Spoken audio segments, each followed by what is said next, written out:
사도신경하심으로 예배를 시작하겠습니다. 전능하사 천지를 만드신 하나님 아버지를 내가 믿사오며 그 외아들 우리 주 예수 그리스도를 믿사오니 이는 성령으로 잉태하사 동정녀 마리아에게 나시고 본디오 빌라도에게 고난을 받으사 십자가에 못 박혀 죽으시고 장사한 지 사흘 만에 죽은 자 가운데서 다시 살아나시며 하늘에 오르사 전능하신 하나님 우편에 앉아 계시다가 저리로서 산자와 죽은 자를 심판하러 오시리라. 성령을 믿사오며 거룩한 공회와 성도가 서로 교통하는 것과 죄를 사하여 주신 것과 몸이 다시 사는 것과 영원히 사는 것을 믿사옵나이다. 아멘. 성경 말씀은 출애굽기 16장 4절을 함께 보겠습니다.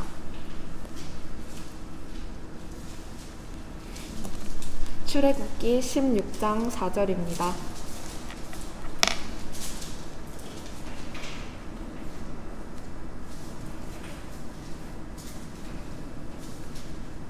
출애굽기 16장 4절 제가 읽겠습니다. 그때 여호와께서 모세에게 이르시되 보라, 내가 너희를 위하여 하늘에서 양식을 비같이 내리리니 백성이 나가서 일용할 것을 날마다 거둘 것이라. 이같이 하여 그들이 내 율법을 준행하나 아니하나 내가 시험하리라. 아멘.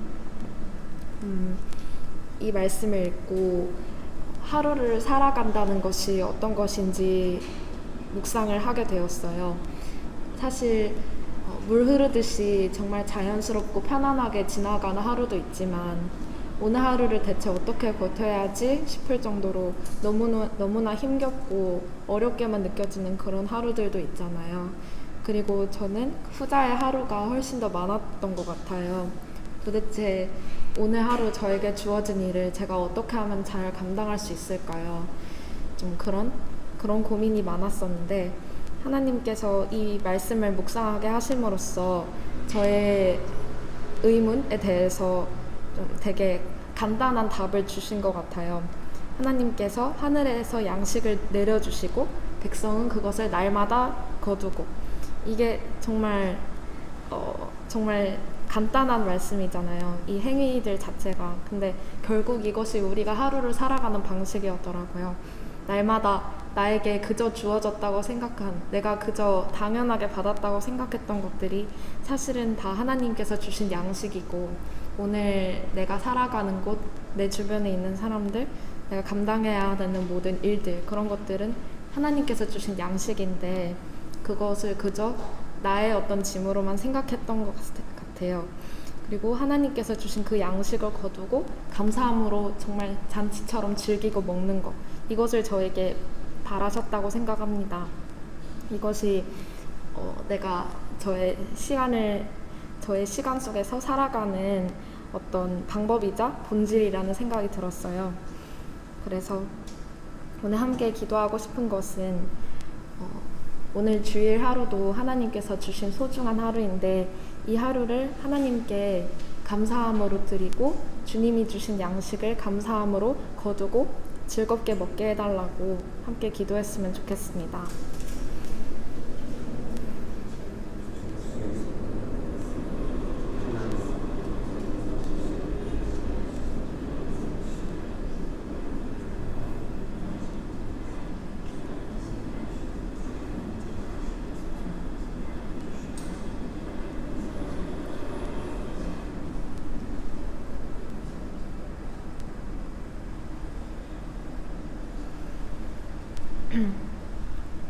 하나님 아버지, 이 말씀을 주심을 감사합니다.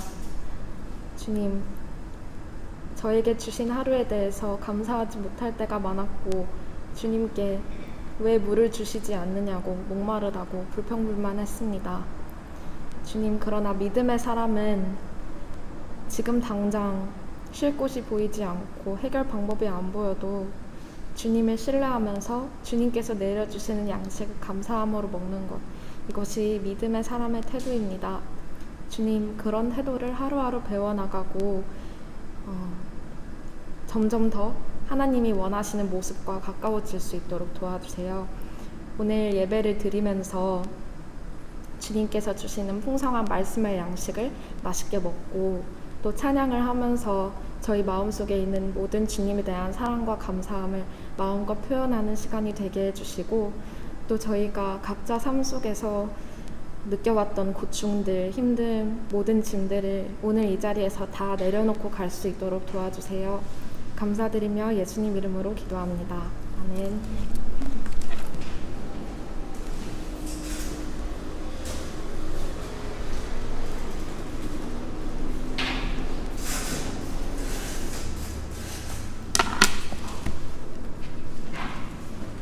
찬송가 430장입니다.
사랑의 주님, 아버지 오늘도 아버지 주님의 귀한 예배 가운데로 나와서 주님께 기도와 예배와 찬양을 올려드릴 수 있게 허락하심을 감사드립니다. 이 시간 어제 주님만 바라보며 주님만 생각하며 어제 주님께 더 가까이 그 영광 가운데로 더 가까이 나아가서 주님을 높여드리기 원합니다. 이 시간 저희 마음을 새롭게 하여 주시옵시고 주님께 더 가까이 인도하여 주시옵소서. 제 삶 가운데 주님께서 보여주신 것들을 기억합니다. 주님의 그 보호하심과 도우심이 저희 삶 가운데 더 풍성해지기 원합니다. 아버지 주님께서 도와주신 것들, 보호해주신 것들을 아버지 저희가 기억하게 하옵시고 아버지 그 가운데서 안정감을 누리며 주님께 아버지 가까이 나아가며 예배하는 그 삶을 살 수 있도록 삶 가운데 인도해 주시옵소서. 이 시간 말씀 전하시는 목사님께 함께해 주셔서 그 선포되는 그 말씀들을 통해 저희가 알기 원하는 것들, 깨닫기 원하는 것들을 가르쳐 주시옵시고 주님의 그 성품과 주님을 좀 더 알아가며 그 말씀들이 저희 삶 가운데에 무기가 되고 저희 삶 가운데 심겨져서 열매로 맺어질 수 있도록 주님 이 시간 함께하여 주시옵시고 주님 저희 삶 가운데에 함께하여 주시옵소서. 모든 것 주님 의지합니다. 거룩한 주 예수 그리스도 이름으로 기도했습니다. 아멘.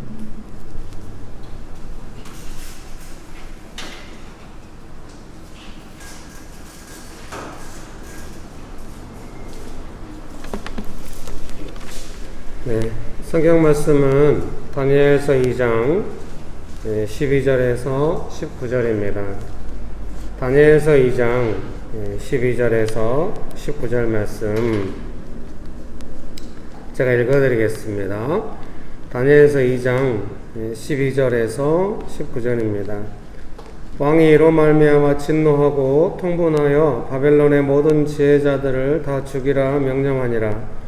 왕의 명령이 내림에 지혜자들은 죽게 되었고 다니엘과 그의 친구들도 죽이려고 찾았더라. 그때 왕의 근위대장 아리옥이 바벨론 지혜자들을 죽이러 나가매 다니엘이 명철하고 슬기로운 말로 왕의 근위대장 아리옥에게 물어 이르되 왕의 명령이 어찌 그리 급하냐 하니 아리옥이 그 일을 다니엘에게 알림해 다니엘이 들어가서 왕께 구하기를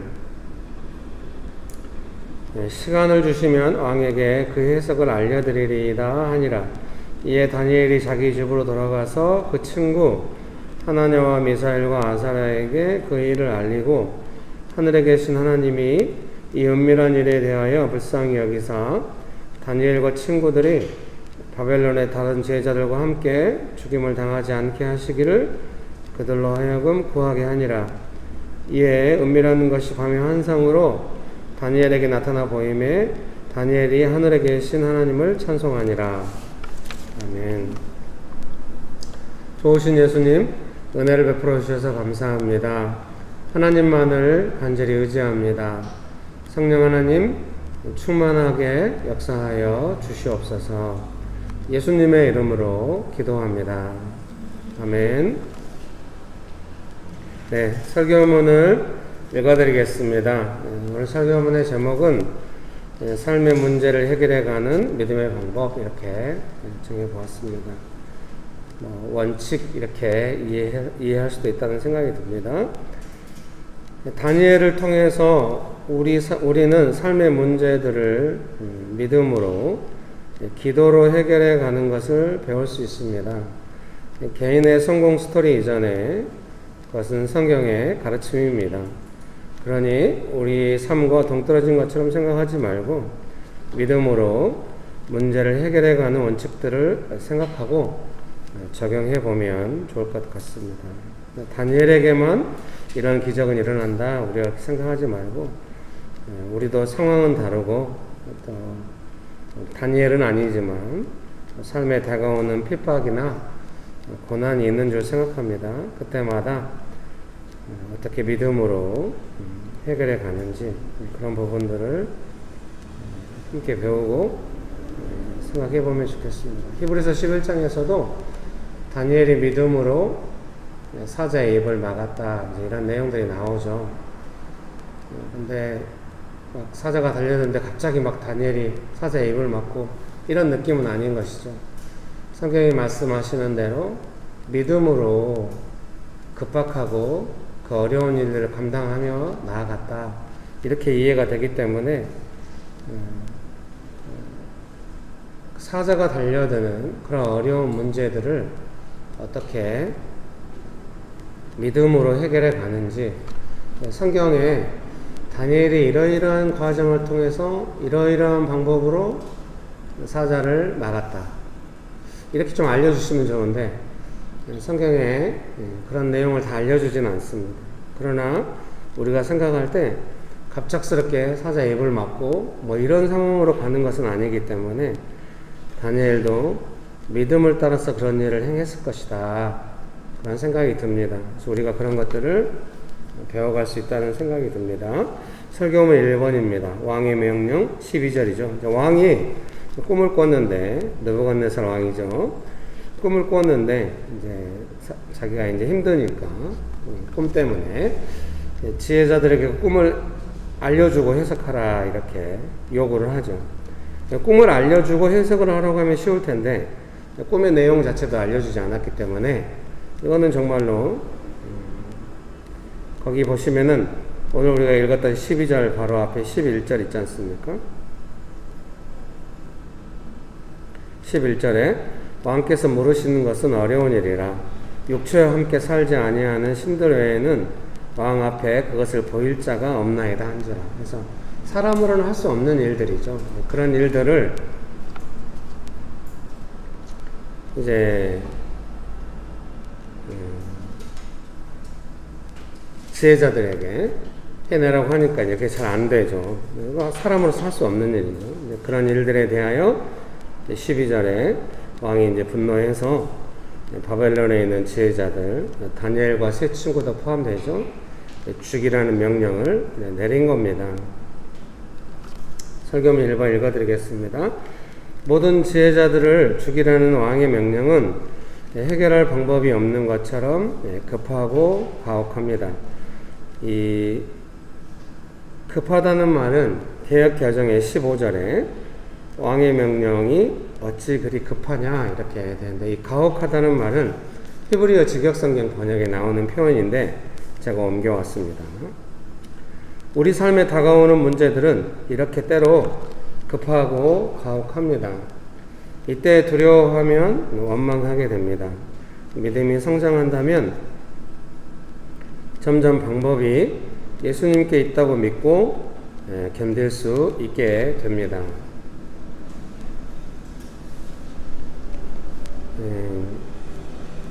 보통 이렇게 급하고 가혹한 명령이나 이런 것들은 되게 좀 비인격적이죠. 뭔가 내 삶을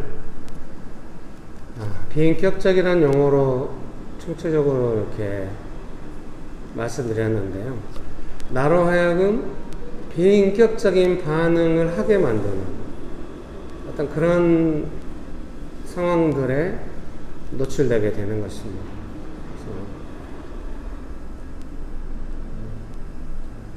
아마 비인격적인 어떤 반응의 최종점이 마땅히 원망을 들을 만한 상황이 아닌데 내가 원망하는 것, 가족이든지 남이든지 근본적으로 하나님께, 그런 것은 이렇게 누군가에게 덤탱이 씌워서 원망하는 것, 그것이 아마도 비인격적인 어떤 반응의 최종적인 반응이 아닌가 싶습니다. 그래서 이런 것이 힘듭니다. 믿음으로 살아갈 때 모든 인생에는 정도의 차이는 있겠지만 약간 자기가 생각할 때 힘에 버거운 가혹한 상황들이 인생 앞에 놓여 있을 수 있습니다. 그때 가장 하기 쉬운 반응은 원망하는 것입니다. 그 원망은 뭐겠습니까? 내가 충분히 원망할 사람이 있거나 그래서 원망하는 것은 아닌 것 같습니다. 하나님께 향한 원망이라고 하는 것이 근본적으로 그런 것이죠. 그것이 내 문제고 내 책임이고 나의 삶인데 그래서 남에게 원망한다는 것 자체가 좀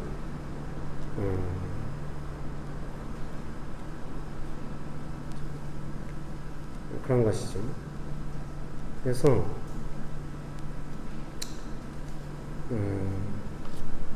아마도 사랑하는 명심교회 성도님 여러분들께서는 그 비인격적인 상황 가운데 내가 놓여 있을 때 함부로 원망하지 않을 가망이 높습니다.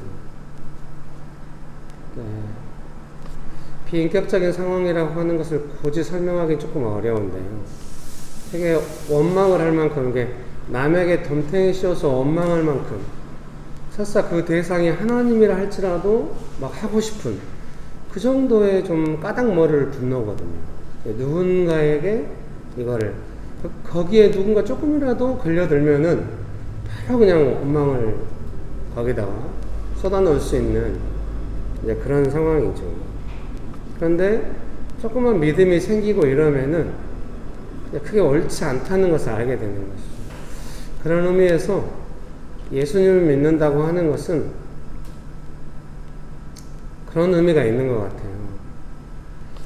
예수님을 막 믿지 않거나 믿음이 연약할 때는 내가 어려우면 누구에게든지 내 어려움을 표출할 수 있어요. 근데 예수님을 믿고 믿음이 조금 성장하면은 이게 예를 들면 이스라엘 백성들이 광야에 있다. 뭐 목이 마르고 배가 고프다. 이때 막 무조건 원망하지 않게 되는 거죠. 가장 좋은 반응은 뭐겠습니까? 먹을 것을 주시고 인도해 주신 하나님께 이제 감사하는 거죠. 근데 그러기는 쉽지 않은데요. 그래서 이 원망은 하지 않지만은 그렇다고 해서 이거를 뭔가 믿음으로 넉넉히 내 삶에 어려움이 와도 나는 넉넉히 감당할 수 있다. 뭐 이런 마음으로 하기는 또 쉽지 않은 것이죠. 그 중간에 이제 믿음의 사람들이 놓여 있다 이런 생각을 하게 됩니다. 그래서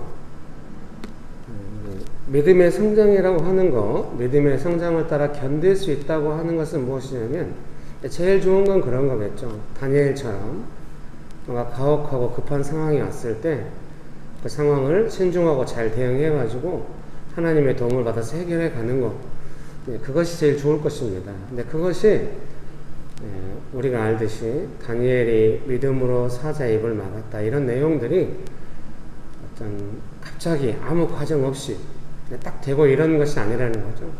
다니엘도 어려서부터 포로로 잡혀와서 여러 위기 가운데 노출되어 가면서 항상 정확하고 좋은 반응만을 하진 않았겠죠. 뭔가 부족하고 연약한 반응들이 있었을 겁니다. 그런데 그런 반응들을 이겨가면서 믿음이 성장해 가면서 결론적으로 그의 삶의 열매가 풍성한 시간에는 이런 반응을 할 수 있게 되는 것이죠. 여러분 믿으십니까? 그런 은혜가 있게 되시기를 주의 이름으로 축복합니다. 그래서 다니엘이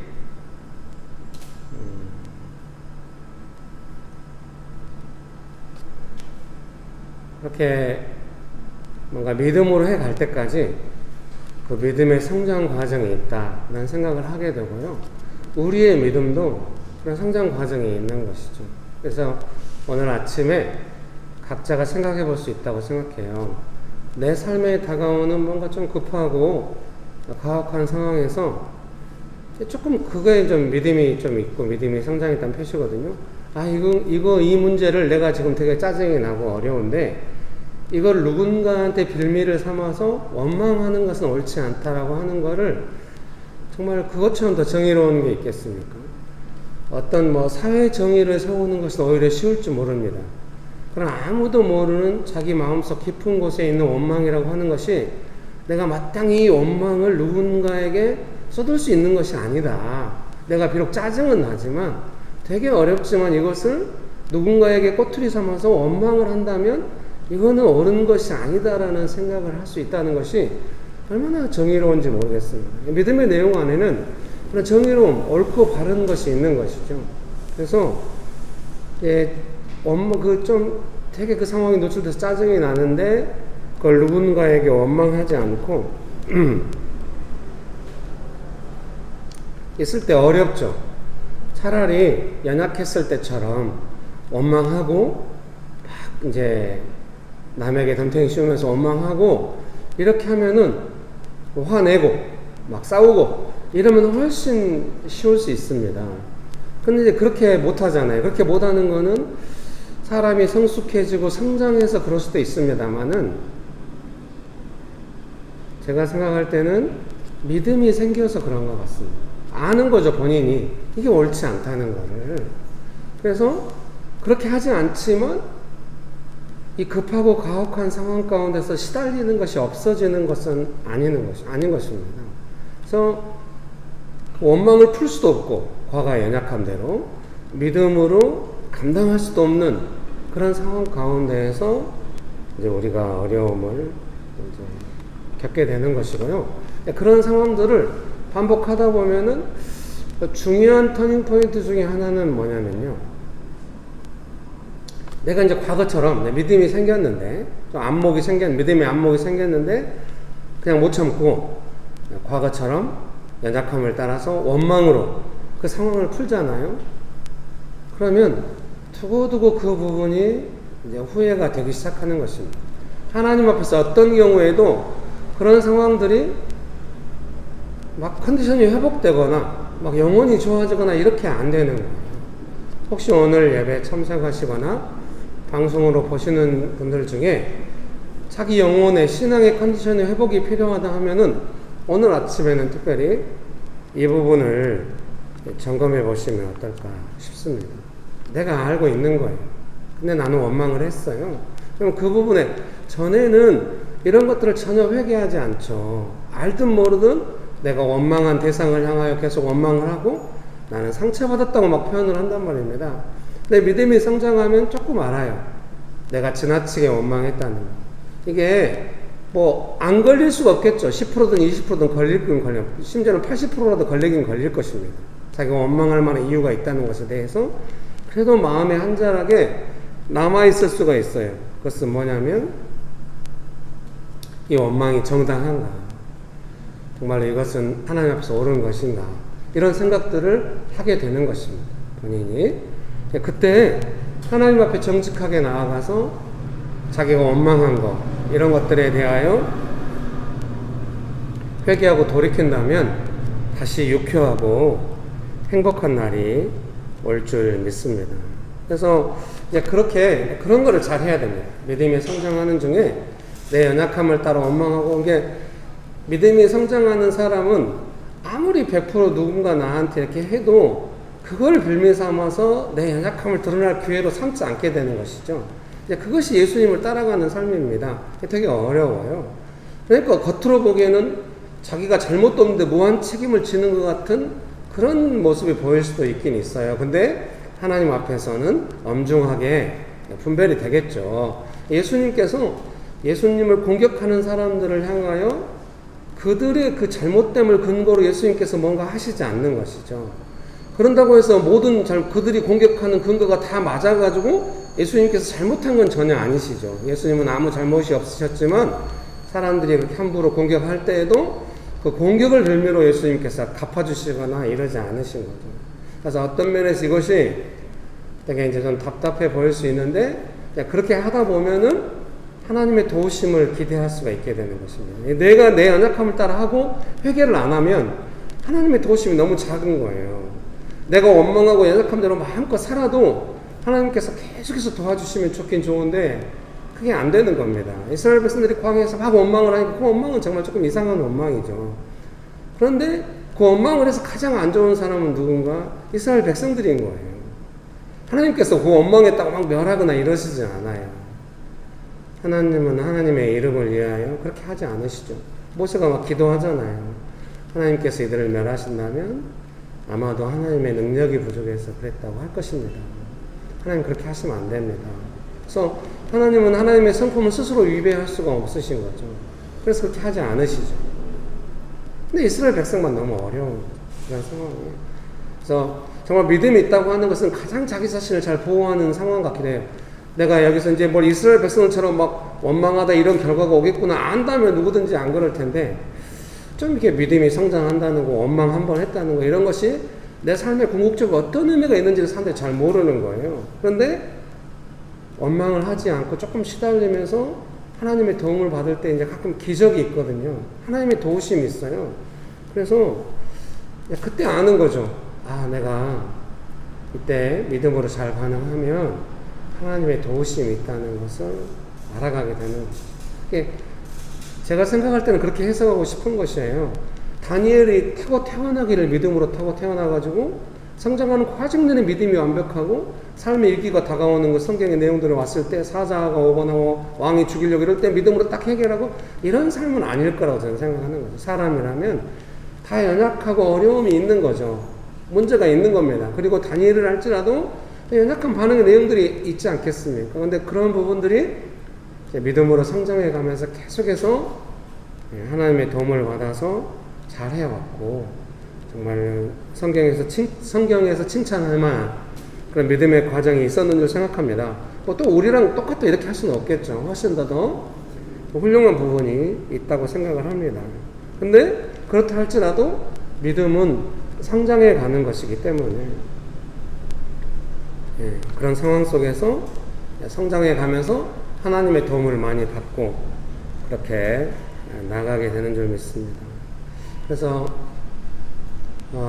연약함으로도 반응할 수 없고 믿음으로 감당할 수 없는 상황 가운데서 견디고 있는 이런 상황이 주는 의미는 무엇인가 생각할 때 가장 근본적으로는 이제 연약함으로 반응해가지고 막 그렇게 누군가를 원망하고 그 원망을 풀지 않고 막 이렇게 하면은 좀 본인이 다 풀었으니까 다른 걸 기대할 건 없을 것 같아요. 근데 믿음으로 감당했으면 또 하나님의 축복이 있으니까 또 좋겠죠. 근데 그 중간에 있는 견디고 있는 그 시간이 주는 의미는 무엇인가 생각할 때요, 그때 아마 우리의 믿음은 성장하고 있고 그 견디는 시간의 수고로움이 그 믿음이 성장하고 있는, 우리가 이렇게 믿음을 볼 수가 없고 이러기 때문에 조금 아쉽긴 하지만 이제 그 견디는 시간을 통하여 믿음은 성장하고 있고, 아마 우리가 그 상황을 내 연약함대로 반응하지도 못하고 믿음으로 감당하지도 못해서 너무 힘들다 이렇게 생각할 수도 있지만, 그 시간에 하나님께서 우리를 도와주시고, 사람의 믿음의 성장이 사람의 힘으로 하는 건 아니지 않습니까?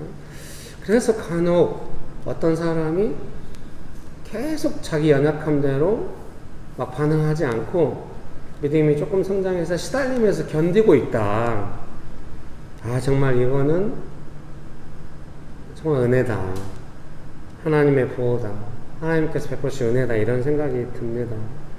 제가 생각할 때 사랑하는 성도님 여러분, 앞으로 평생 살아가시면서 계속 삶에 이런 급하고 가혹한 일들이 올 수가 있잖아요. 내가 감당하기에 버거운 일들이 올 수 있습니다. 그때 쉬운 길로 남을 원망하거나 근본적으로 하나님을 원망하거나 이 길로 가지 않고 또 막 믿음으로 감당할 수 있으면 좋은데 이제 그게 잘 안 될 때 약간 시달리면서 견디고 있는 그런 시간에 제가 생각할 때는 정말 그때는 하나님의 은혜와 보호를 받고 있는 시간이다. 그런 생각이 듭니다. 그리고 반드시 그런 시간에 하나님께서 은혜를 베푸시기 때문에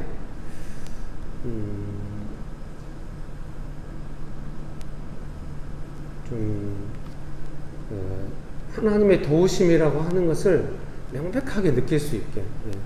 과거에는 뭔가 기도해가지고 응답을 받아도 그것이 그때는 얼른 딱 하나님의 도우심이다 생각할 수 있지만 나중에는 막 자기 자랑이 될 수도 있고 막 자기 자랑 속에서 막 구할 수도 있고 막 좀 섞여 있는데, 믿음이 성장해 가면서 좀 시달리면서 참았더니 하나님께서 은혜를 주셨다. 이런 상황이 오면은 이거는 하나님께서 주신 것이다 라고 하는 것을 명백히 알게 되는 것이죠. 그래서 그 시달리고 견디는 시간이 주는 의미는 아마도 그런 시간일 수도 있어요. 정말로 내 힘으로 안 되고 내 힘으로 안 되니까 원망하고 이렇게 가지도 못하고 있었을 때 정말로 선명하게 이건 하나님의 도우심이다 이렇게 알아갈 수 있도록 하나님께서 우리를 이끌어 가시는 시간이 아닌가 그런 생각이 들고요. 그런 시간이 조금 더 진행되면은 나중에 도움이 되게 많아지는 것입니다. 도움이 많아지면은 그때는 그런 생각을 하게 돼요. 열매가 있고 상급이 있다. 이 시간을 잘 견뎌야 한다. 그렇게 생각하게 되는 것 같아요. 아마도 저는 이제 그렇게 해석이 들어요. 바울이나 성경 안에 고난을 많이 받고 하나님의 도움을 많이 받은 사람들이 결국은 이제 그런 상황이 아닐까 그런 생각이 드는 거죠. 믿음으로 감당하면서 지나갔을 때는 나중에는 알게 되는 거죠. 시달리고 견디는 시간에도 이 시간은 믿음으로 하나님을 의지하는 시간이고 하나님께서 도와주시려고 하시는 시간이다라고 하는 것을 알게 되는 것 같아요. 기대하게 되고요. 그래서 급하고 가혹한 상황이 동일하게 와도 심지어는 과거에 비해서 더 급하고 더 가혹한 상황이 내게 오는 것 같아도 그것은 꼭 어떤 목숨을 걸 만한 꼭 그런 상황만은 아니거든요. 그런 상황의 가혹함도 있겠지만 나에게 느껴지는 어떤 그런 압박감이라는 게 있거든요. 좀 상황이 좀 덜 힘들다 할지라도 그 압박감은 훨씬 더 클 수도 있어요. 어쨌든 그런 상황이 올 때에도 마음이 아예 이제 원망으로는 가지 않고 본인이 알게 돼요. 아, 내가 지금 원망하고 싶어 하는구나. 그거 알면 되게 좋은 거죠. 원망을 안 하게 될 뿐만 아니라 하나님을 기대하게 되는 것이죠. 그리고 시달리면서 견디는 이 시간에 사람을 지치게 하는 것 같지만 지치지 않는 것이죠. 늘 제가 말씀드리듯이 넉넉히 감당하고 이길 수 있는 그런 경주를 하게 되는 것이죠. 여러분 믿습니까? 그런 은혜가 있게 되시기를 주의 이름으로 축복합니다. 설교문 2번입니다. 신중하고 조심스럽게 이렇게 되어 있는데요.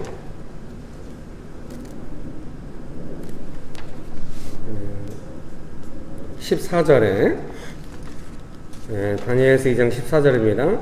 그때 왕의 근위대장 아리옥이 바벨론 지혜자들을 죽이려 나가매 다니엘이 명철하고 슬기로운 말로, 개역 개정 성경은 명철하고 슬기로운 말 이렇게 번역을 했는데요.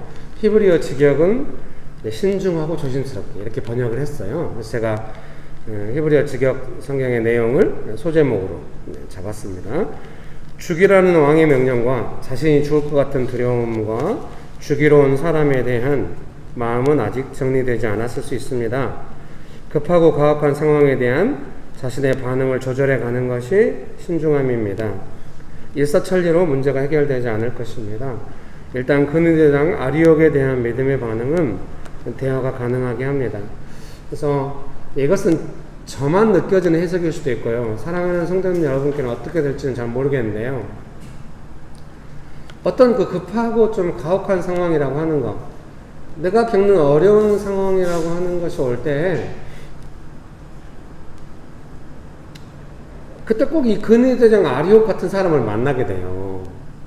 근데 근위대장 아리옥 같은 사람의 특징은 뭐냐면은 아주 자기중심적입니다. 그래서 손해볼 일을 안 하려고 해요. 그래서 할 수 있는 수준에서만 딱 하는 거거든요. 그러니까 이 아리옥을 믿고 뭔가 이 일을 진행하기는 어려워요. 다니엘이 이 환경을 벗어날 때 아리옥과 뭔가 잘해가지고 뭐 벗어날 수 있고 이런 건 아니에요. 그러니까 이제 많은 경우에 딱 알죠. 이 사람이 나한테 이 급한 상황에 얼마나 도움이 되려나. 도움이 안 된다는 것이 결론이에요. 그러니까 우리는 기본적으로 이제 그 사람을 향하여 불신하고 가장 내가 표면적으로 맞대응하는 사람이 이 사람이니까 이 사람한테 나의 어려운 마음이 전달될 가망이 높아요. 그런데 그때 좀 신중할 필요가 있는 것 같아요. 조심스럽게.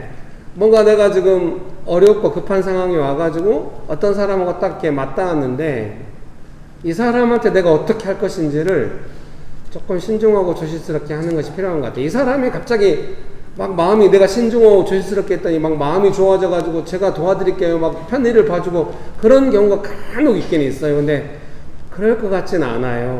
그런데 그럼에도 불구하고 신중하게 대한다고 하는 거예요. 어떤 사람이 급하고 가혹한 상황에서 원망하지 않고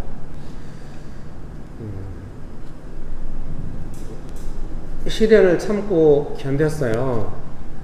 근데 그 사람이 믿음으로 이 일을 풀어간다고 하는 첫 번째가 어떻게 할 수 있냐? 이 아리옥 같은 사람을 만났을 때 내가 마음을 어떻게 쓰고 있나 하는 것이 정말로 나타나는 것이죠. 그래서 이건 제가 배운 것이라서 정확하진 않습니다. 저는 이 아리옥 같은 사람을 만났을 때 이제 열매로 하려고 조금 잘 안 돼요. 근데 열매로 하려고 되게 애를 쓰는 것 같아요. 그래서 이제 다니엘은 막 사자랑 싸우고 막 왕이 죽이려고 하는 명령을 믿음으로 하는데 저는 이제 세면기와 싸우고 있어요. 집에 세면기가 물이 안 내려가는데 보통 관리사무소는 이제 우리 교회 관리사무소도 그렇지만 안 와요. 잘 안 도와줍니다. 그래서 제가 세면기에 물이 내려가는 걸 카메라로 찍었어요. 이렇게 새벽 3시 반, 아, 잘 내려가요. 새벽 5시쯤, 아, 잘 내려가요. 7시쯤 조금 막혀요. 9시 완전 막힙니다. 그 4번의 영상을 찍었어요. 근데 3번째 영상이 아주 좀 재밌어요. 찍어놓고 마지막에 한숨을 푹 쉬어. 안 내려가네요. 이렇게 찍고 있어요. 그래서 이제 관리사무소에 연락을 해서 제가 이제 그 담당하시는 분한테 이제 갔더니 좀 은혜가 있었는지 어쨌는지 그 관리소장님이 지금 이 설비하시는 담당자분이 지금 이 일을 나갔다고 금방 들어오라고 하겠다고. 그렇게까지 할 필요는 없는데 제가 보다 괜찮다고 나중에 한번 제가 이렇게 이 시간에 오셔도 된다고 제가 알리려고 했더니 지금 부르겠다고 해서 그분이 급하게 온 거예요. 이제 저희 집에 같이 가서 제 영상을 이제 그 관리사무소에서 보여드렸죠. 4가지 영상을. 그랬더니 그분도 참 신기하다고 물이 시간대별로 이제 좀 이것이 큰 문제일 수도 있다는 이제 염려가 있는 거죠. 이것이 압력 1층이기 때문에 압력의 문제가 아니고 이거는 뭔가 구조적인 문제고 건설의 문제지 이거 단순히 배수 이런 문제가 아닐 수 있다 이런 고민이 있는 건데요. 그분이 보시더니 이상하다고 같이 가서 보자고 했더니 다짜고짜 가서 막 뜯는 거예요. 뜯더니 이게 미세한 압력의 차이로 이 배수관의 길이가 조금 길어가지고 안 되고 있는 것 같아요. 물을 막 뿌려보더라고요. 근데 그 배수는 물이 잘 내려가는 거예요. 그러니까 이거는 이 배수관의 길이 문제인 것 같다고 하더니 가서 짧게 해가지고 만들어와서 고쳐와가지고 했더니 물이 너무 잘 내려가는 거예요. 근데 문제는 안방에 그 세면대도 지금 그런 상황이거든요. 그래서 안방도 그런다고 했더니 그거는 설비업체 불러서 하시라고 하고 가버렸어요. 그래서 제가 순간 당황했지만 얼른 집 앞에 있는 약국에 가서 비타500 2박스를 사다가 드리면서 너무 감사하다고 하고 왔어요. 물론 제 마음에 의도는 있었죠. 언젠가 안방도 한번 봐주세요. 이런 의도가 있었긴 하지만 아마 그 의도가 잘 안 될 것 같긴 해요. 기도는 하고 있습니다. 근데 이번에 이 세면기에 물이 내려가는 과정을 통해서 제가 생각하는 거는 그런 거죠. 그런 것이 되게 사소한 일일 수 있거든요. 근데 되게 마음의 압박감은 큰 거죠.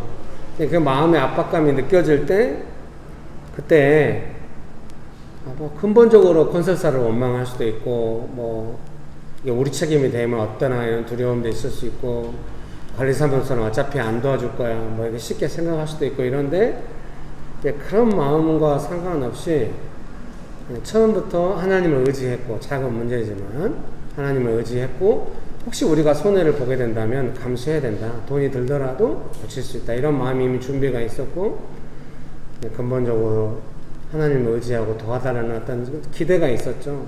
그래서 제가 생각할 때 이 급하고 가혹한 이런 비인격적인 상황들은 기도가 막히게 한다는 말은 무슨 뜻이냐면 하나님을 향한 기대를 막는 거예요.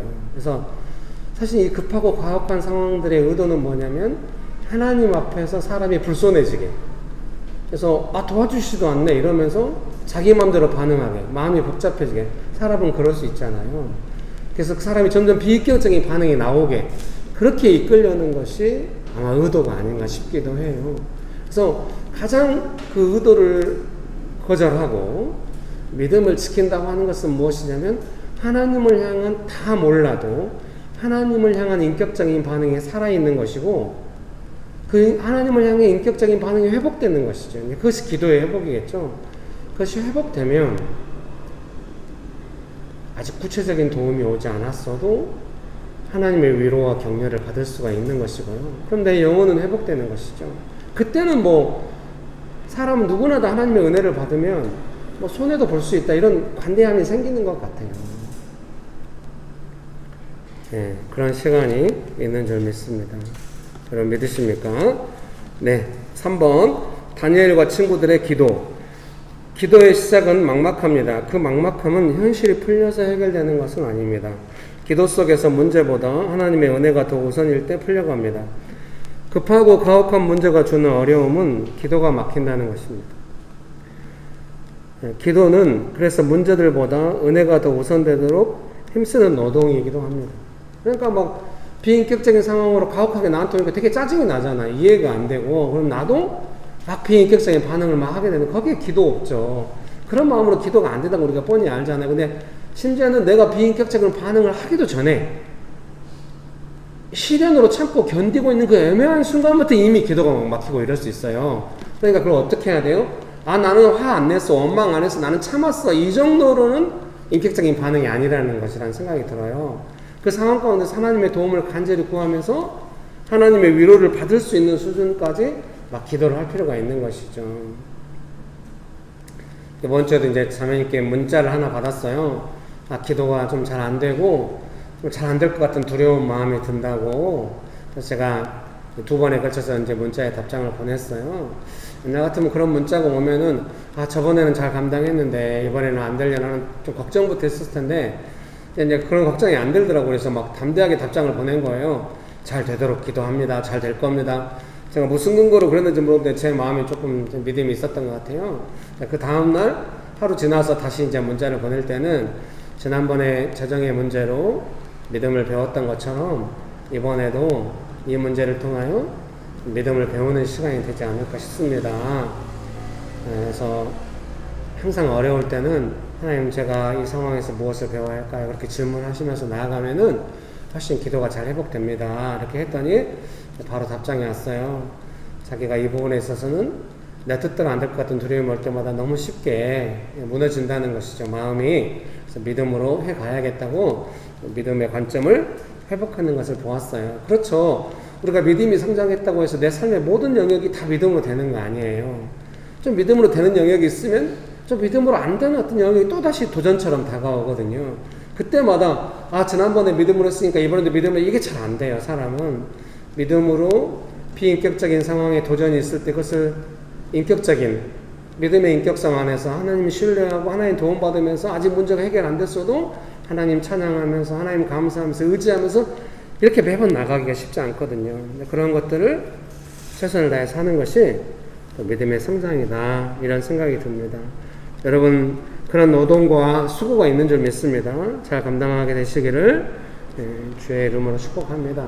어떤 경우에도 나 자신을 연약한 원망이나 뭐 그렇게 노출할 필요가 없어요. 내 인생이잖아요. 그래서 언제나 믿음으로 다니엘이 그 왕이나 사자나 다니엘을 모함하는 사람 때문에 잘못되면 안 되잖아요. 다니엘의 인생은 소중하니까 다니엘은 믿음으로 하나님 도움받아서 자기의 삶을 살아가면 되는 거죠. 여러분 믿습니까? 자, 옆에 사람 보면서, 옆으로 보면서 한마디씩 합시다. 당신의 인생은 소중합니다. 네, 여러분 그런 은혜가 있게 되시기를 주의 이름으로 축복합니다. 네, 가족끼리 서로 보면서 엄마의 인생은 소중합니다. 딸들아, 너의 인생은 소중하다. 여보, 당신의 인생은 소중합니다. 가족이 아니면 서로 멀리 보면서 당신의 인생은 소중합니다. 한마디씩 해주십시오. 그런 은혜가 있게 되시기를 주의 이름으로 축복합니다. 거기 읽어드리겠습니다. 세 번째 줄입니다. 기도는 그래서 문제들보다 은혜가 더 우선되도록 힘쓰는 노동이기도 합니다. 아직 문제가 있어도 기도 속에서 은혜가 회복되고 하나님의 보호하심이 느껴진다면 기도가 진행된 것입니다. 꼭 그렇게 기도하십시오. 기도했다고 하는 것은 무슨 의미입니까? 비인격적인 상황을 하나님의 도우심을 받는 어떤 인격적인 기도가 막히는 것이 회복될 때까지, 뭔가 비인격적인 둘러싸여서 내가 연약한 반응을 할 수밖에 없는 그런 상황을 받아들이지 말고 그걸 깨트려야 됩니다. 그래서 다시 하나님의 도우심과 은혜가 회복되는 거, 그런 상황으로 믿음으로, 기도로 바꿔가는 것이죠.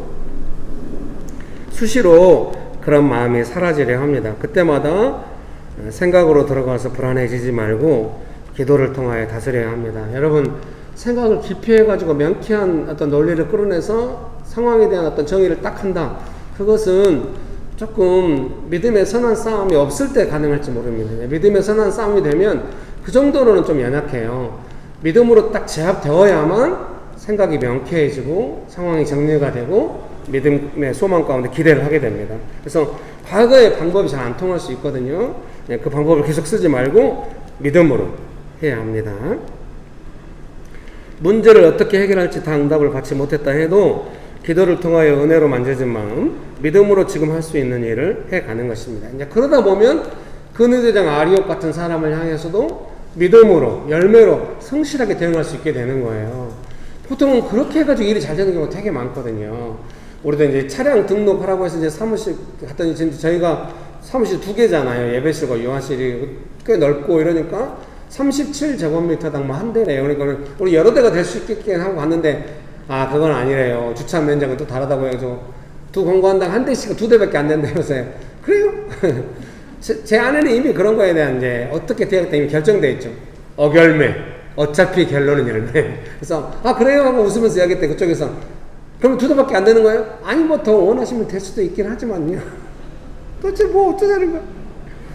제가 따뜻하게 하고 왔습니다. 여러분 축복합니다. 4번 불쌍히 여기사. 하나님께서는 다니엘과 그의 친구들을 불쌍히 여기셨습니다. 아마도 기도 응답은 하나님의 자비로우심입니다. 우리는 급하고 가혹한 현실 속에서 기도 응답을 받을 때마다 하나님의 자비하심을 경험하게 됩니다. 그러니 우리가 응답을 받고 있다면 우리 마음 안에 현실이 주는 가혹함보다 하나님께서 주시는 긍휼함을 더 누리고 있을 것입니다. 그렇죠. 현실이 가혹하면 나도 가혹해지잖아요. 근데 하나님은 언제나 긍휼하시잖아요. 기도를 통해서 이제 그 가혹한 현실 속에서 나도 가혹해지려고 하는데 오직 이 모든 상황 가운데 가혹해지지 않는 한 분, 하나님의 긍휼하심을 이 상황 가운데 임하게 하는 거죠. 근본적으로 믿음으로 살아가는 믿음의 사람의 마음 안에 하나님의 긍휼함이 임하게 하는 것이죠. 여러분 믿습니까? 그런 긍휼함은 자신과 공동체를 새롭게 하는 것 같습니다. 그래요. 뭔가 가정이 새로워진다, 뭐 교회가 새로워진다, 도시가 새로워진다고 하는 거는 그 하나님의 긍휼함, 그것은 뭐 크기와 넓이, 깊이 상관없는 것 같아요. 그냥 뭐 하나님의 긍휼함 한번 부어주면 가정도 뭐 도시도 나라도 뭐 아시아의 대도시도 뭐 할 수 있는 것입니다. 하나님께서 못하실 일은 없습니다. 하나님의 긍휼하심은 되게 강하고 큰 것이죠. 여러분 믿습니까? 가혹한 현실 앞에서 가장이 하나님의 긍휼하심을 경험하고 있다면 가족들은 동일한 긍휼 속에서 서로를 긍휼히 여길 것입니다. 여러분도 경험하셨을 거예요. 여러분이 어떤 그 통로가 된다면 딱 그 공간 안에, 그 공동체 안에 그런 게 임한다는 것은 그런 것이 싹 사라지고 이제 할 수도 있다는 걸 이제 분별하실 수 있을 겁니다. 다니엘이 받은 기도 응답은 아무도 맞힐 수 없는 꿈을 맞추었다는 것도 있겠지만 죽을 수밖에 없던 사람들을 하나님의 자비하심으로 구했다는 것도 있을 것입니다. 그 자비하심은 누구의 자비하심입니까? 네, 하나님의 자비하심입니다. 다니엘이 믿음으로 그 하나님의 자비하심을 구한 거죠. 이 급박한 상황에 하나님은 그 다니엘의 믿음을 보시고 일하신 줄 믿습니다. 믿으십니까? 자, 옆에 분을 보시면서 당신의 믿음을 통하여 하나님께서 일하십니다. 네, 여기 이제 가족들이라 괜찮아요. 가족에 소린 간사님, 소린 자매님의 믿음을 통해 하나님께서 일하십니다. 승경재님, 승경재의 믿음을 통해 하나님께서 일하십니다. 네, 감사해요. 네, 결론 읽어드리겠습니다. 급하고 가혹한 현실 앞에서 하나님의 불쌍히 여김을 받아 가정, 직장, 교회에서 함께 하나님의 자비하심을 나누고 있다면 그것은 약한 것이 아니라 기도가 응답되고 있는 것입니다. 여러분 믿습니까? 아, 이거 내 성격대로 해야 강한 거 아닙니다. 그런 거 진짜 쓸모없는 거예요. TV에서 예능을 보고 있는데 개그맨이 막 어떤 상황 가운데 하다가 막 지나가면서 한마디 하는 거예요. 그거 화내봤자 쓸모 하나도 없더라. 이렇게. 저한테 하는 소리인 줄 알았어요. 어결매, 어차피 결론은 열매. 기도하겠습니다. 좋으신 예수님 은혜를 베풀어 주셔서 감사합니다. 하나님 언제나 우리를 긍휼히 여겨주셔서 감사합니다. 예수님의 이름으로 기도합니다. 아멘.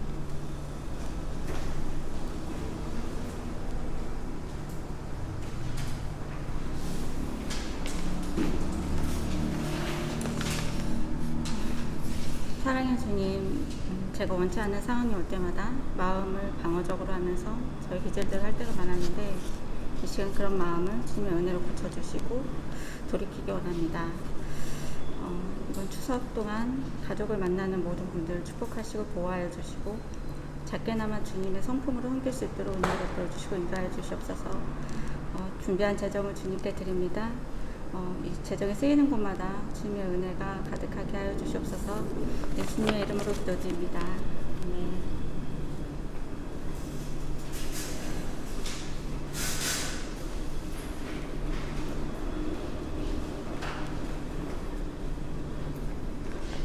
네, 광고입니다. 우선 저희 주부에 보면 나와 있는데요. 저희 수요일마다 묵상 모임이 있고 캠퍼스별로 줌을 통해서 진행이 되는데요. 그 캠퍼스별로 언제 하는지가 다 달라서 그거는 이제 밴드를 참고해서 본인 캠퍼스의 모임에 참석해 주시면 될 것 같습니다. 그리고 저희 주일 예배는 총 3부로 드려지는데 1부가 10시 30분, 2부가 11시 30분, 3부가 오후 2시 이렇게 드리고요. 유튜브로도 참여 가능하시고 위치는 주보를 참고해 주시면 되겠습니다. 그리고 이제 저희 예배당 뒤에 과일이 준비되어 있는데요.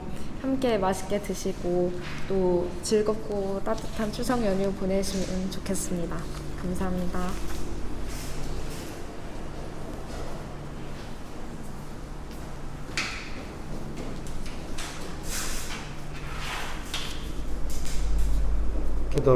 축도로 예배를 마치도록 하겠습니다.